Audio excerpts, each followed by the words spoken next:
Welcome to our video on e-commerce business models and the platform economy. Today we'll explore how e-commerce businesses generate revenue and how they secure the value they create. We'll look beyond simple online sales and examine what makes a durable business model. Consider two lipstick shops on the same platform. Same product, same price. 1 year later, one has 40,000 anonymous buyers, while the other has 9,000 buyers with detailed data on why they return. Who keeps the long-term value created by these transactions? 10 billion VND in revenue can represent two very different businesses. A marketplace-led model might yield only 8% before staff costs, while an own channel model could yield 18% plus an invaluable customer list. Revenue is an outcome, not a model. Channel choice is a strategic business decision. It forces us to ask, who owns the demand? Who owns the data? What is an order actually costing, including all fees and subsidies? And finally, what capabilities survive if the platform changes its rules tomorrow? By the end of this video, you will think like an e-commerce business analyst. We will progress through 4 analytical layers: classifying the model, explaining its economics, analyzing the platforms, and deciding on the strategy. Our reasoning chain is simple: create, deliver, capture, and decide. These 4 layers are often confused. First, the relationship type, like B2C or B2B. Second, the market structure. Third, the revenue mechanism. And fourth, the control point, which determines who actually captures the value. Mastering these definitions is key to business analysis. A durable model must excel at creating, delivering, and capturing value. If you want to test your business model, ask this diagnostic question. If the business disappeared tomorrow, what exactly would customers lose? If the answer is nothing, your model may be fragile.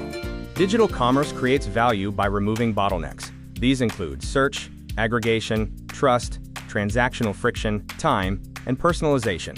Successful businesses don't need to lead in all 6. They just need to solve the right ones for their specific customer base. Remember, the most effort doesn't automatically mean the most profit. Value is captured where the control point sits. Whether it's demand, brand, data, infrastructure, or setting a standard, you must build at least one control point that you truly own.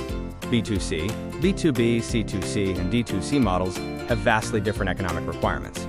From buyer types and order values to decision timelines and key metrics, each segment demands a unique approach to how you manage your operations and your customer relationships. B2C models strengthen when physical assets become digital advantages. For example, Walmart has seen significant e-commerce growth by using its existing store network as a fulfillment center for online orders, successfully blending digital discovery with physical delivery speed. B2B is the largest segment but requires a different design than B2C. You are dealing with higher order values, negotiated pricing, multiple decision makers, and trade credit. Reliability and deep system integration are vital because, in B2B, one defective batch can halt a client's production. In C2C transactions, trust is not just a feature, it is the core infrastructure. Platforms sell the ability to connect and complete a trusted transaction by providing reputation systems, escrow, identity verification, and clear dispute resolution rules to overcome information asymmetry. D2C doesn't simply remove the middleman, it transfers the work to the brand. While you gain customer data and control, you must now absorb advertising, logistics, customer service, and data analytics. This model works best with thick margins and high repeat purchase rates. Finally, remember that a revenue model is just one layer of the business. Whether you use commissions, advertising, subscriptions, or value-added services, the effectiveness of your choice depends entirely on your stage of growth and your underlying control point. Revenue mechanisms often develop in a specific sequence. Starting with transaction fees allows for low barriers to entry. As traffic grows, advertising becomes viable. Eventually, data infrastructure and financial services allow for maturity. Remember, charging subscription fees before you have clearly demonstrated value can stifle growth. Different revenue models can generate different outcomes, even from the same gross merchandise volume. While commissions are straightforward and cyclical, adding advertising or membership layers can increase margins. Financial services, such as credit products, represent a more mature stage but introduce new risks that require careful management. In subscription businesses, churn is the single most important variable. It fundamentally rewrites your entire model. A small increase in monthly churn significantly reduces a customer's lifetime value and extends the payback period on your acquisition costs, making retention the most critical driver of long-term profitability. Churn compounds over time, which can easily hide a shrinking core. If you rely on rapid customer acquisition to mask high churn, you might miss the signs that your product is not retaining users. Always examine cohort curves to see if newer groups are truly performing better than older ones. Scalability depends on the cost of serving each additional customer. Pure digital marketplaces have low marginal costs, allowing scale to amplify profits. Conversely, retail and logistics-heavy models often face rising costs per order. Scale there can actually amplify losses, unless you achieve significant operational efficiencies. It is important to distinguish between pipeline and platform models. A pipeline business handles the product through a supply chain, bearing inventory risk. A platform business sits beneath the interaction, focusing on supplying infrastructure, balancing the sides of the market, and setting the rules for participants. A platform must perform 4 functions simultaneously: attract relevant users, match them effectively, facilitate smooth transactions, and govern the community. While many platforms focus on the first 3, effective governance, maintaining trust and quality, is the most crucial, yet often the most overlooked, function of a successful platform. The marketplace flywheel is challenged by a chicken and egg problem. Buyers won't come without sellers, and sellers won't join without buyers.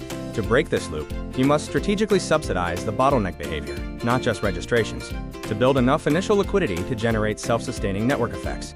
There are several strategies to overcome initial adoption barriers: subsidizing one side, seeding supply, narrowing the target market, or piggybacking on existing channels. The best platforms often combine 2 or 3 of these approaches and ensure that incentives are tied directly to meaningful activity, rather than empty growth. Network effects are double-edged. Cross-side positive effects are well known, but negative congestion effects, like too many sellers triggering price wars or excessive ads degrading the user experience, can destroy a platform. You must actively manage density and quality to ensure the market remains healthy as it scales. Winner-takes-most outcomes are not inevitable. They are influenced by factors like multi-homing costs, the degree of demand fragmentation, and institutional regulations. When analyzing your market, avoid using inflated platform-specific metrics as a proxy for the entire industry.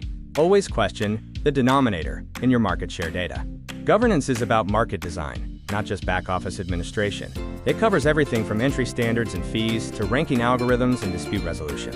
If a platform also competes as a seller, it risks tilting the rules in its favor. Trust depends on transparent rules and a fair appeals process. Multi-homing is typically easy for buyers, but it is often expensive for sellers who must maintain presence across multiple platforms. Each operational cost, from inventory management to reputation building, represents a barrier. Use these switching costs as a guide to identify which assets you need to build independently. You can measure platform dependency before it becomes a crisis.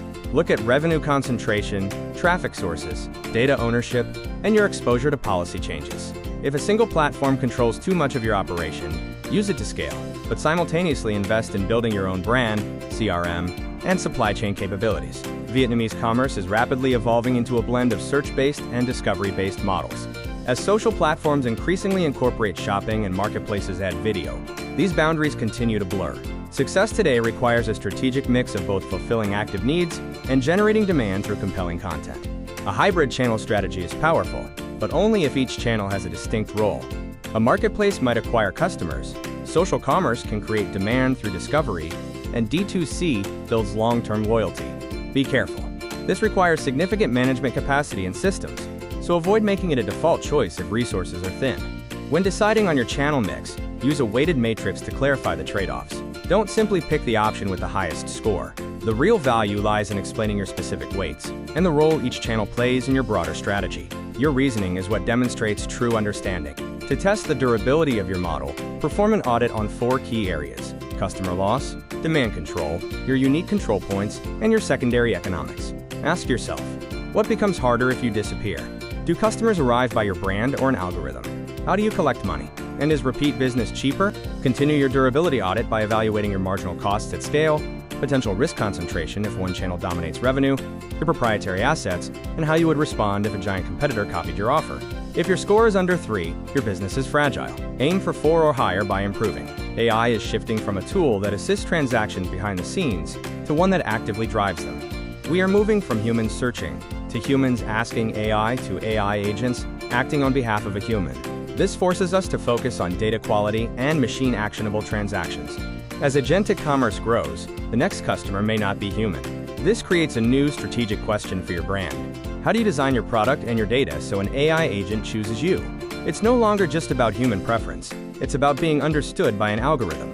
In this new landscape, you need both human experience and machine evaluation. While humans need persuasion and trust, machines need structured, verifiable truth. Your strategy must provide both. a credible brand for people, and clear, machine-readable data, like price, stock, and specs, for the AI agents that will inevitably evaluate you. To sharpen your business model, try a 20-minute battle session. Spend 5 minutes defining your model, 5 classifying your channel, 5 challenging your assumptions using AI, and 5 deciding on your path forward. Remember, in this exercise, marks are awarded for your analysis and your evidence, not just for a pretty deck. Consider the Shopify case as a gold rush metaphor. They don't sell gold, they sell the picks and shovels. By providing the infrastructure for independent commerce, they capture value through operating capability, allowing them to scale without needing a traditional marketplace buyer-seller network. It is a powerful lesson in finding a different control point. Shopify aligns 2 distinct revenue layers. Fixed subscription fees provide predictable income, while merchant solutions capture value as their clients succeed. This design allows them to thrive by empowering others, focusing their control point on technical switching costs and infrastructure, rather than struggling to control consumer traffic. The infrastructure model is robust, but vulnerable. Merchants must generate their own demand, and small merchant churn remains a persistent risk. As you analyze such models, consider the ultimate trade-off. Should an infrastructure business move into the marketplace business? What would they gain, and what trust would they break in the process? Let's summarize. Transaction types are not revenue models. Platforms require more than just selling goods. They need governance. Network effects have limits. Platforms create dependency. Social commerce drives demand. Choose distinct roles for your channels. And finally, recognize that AI is now a participant capable of acting on its own. To close, remember this: use platforms to scale, but build assets to survive. You must have a reason to be chosen, even by the next AI agent. A truly durable business is not just the one that sells the most today, but the one that secures a control point for tomorrow.